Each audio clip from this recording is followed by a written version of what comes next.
Friends, today we'll be taking a examination class. So this class is based on knee examination.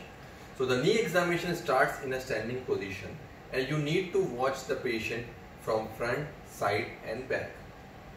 The knee examination starts from look, feel and move. So you need to look, then you need to feel and then you need to move to see the adequate range of motion exercise. Now the first thing that you need to do is to look the knee from the front. You need to see if there is any bulge here.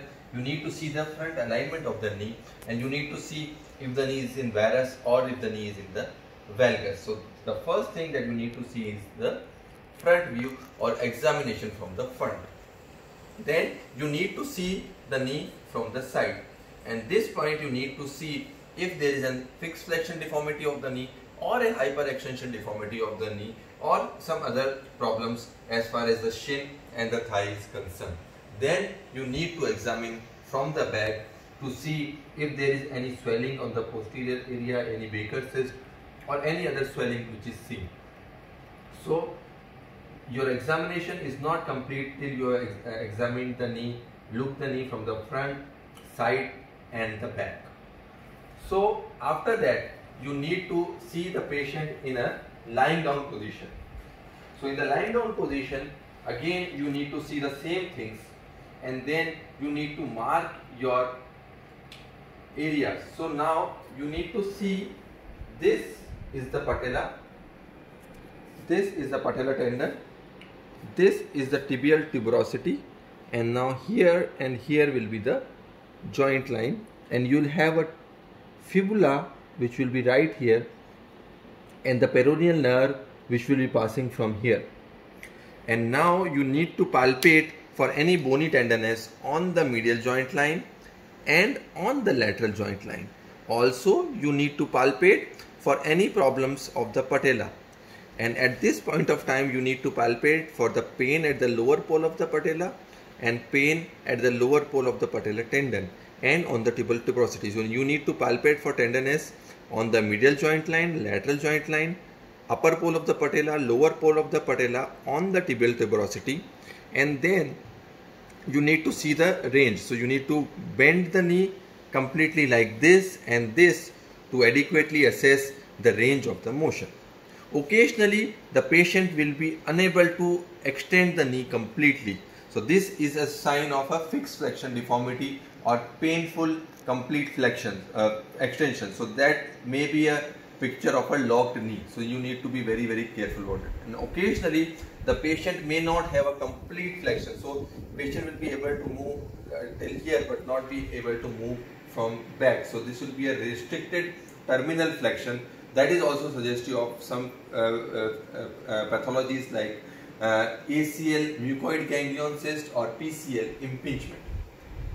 Now you need to assess the lower pole of the patella. So what you need to do is you need to assess the patella mobility. The patella mobility, you divide the patella into 4 quadrants and the patella should be mobile more than 1 and less than 3 of the quadrants. So this is a normal patella mobility.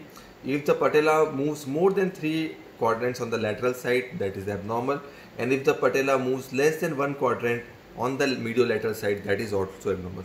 If the patella moves less, it is a sign of patellar tightness and may give rise to lateral patellar tightness syndrome. If it is more, it is suggestive of a lateral patellar instability.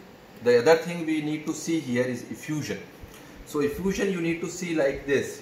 So if you push it there, this is called as a brush sign, and if you see if there is any effusion. So now what we do is we need to push it down like this and then we do a patellar tap like this. So you push the knee, clear the effusion, try to bring the effusion beneath the patella, and then you press the patella like this. So if you are able to do this, this is called as a patellar tap, which is positive. This is a sign of knee joint effusion. Occasionally you may see a sign, so you may see a patellar glide if there is a lot of effusion inside. Apart from this, we need to do special test for the meniscus, which are loaded in another video. I'll recommend you to see the video regarding the special test for the meniscus. Also, we have uploaded a video for the special test of ligaments. So you should, if you are suspecting any ligament injuries, you should see the video pertaining to the special test for the ligament injuries.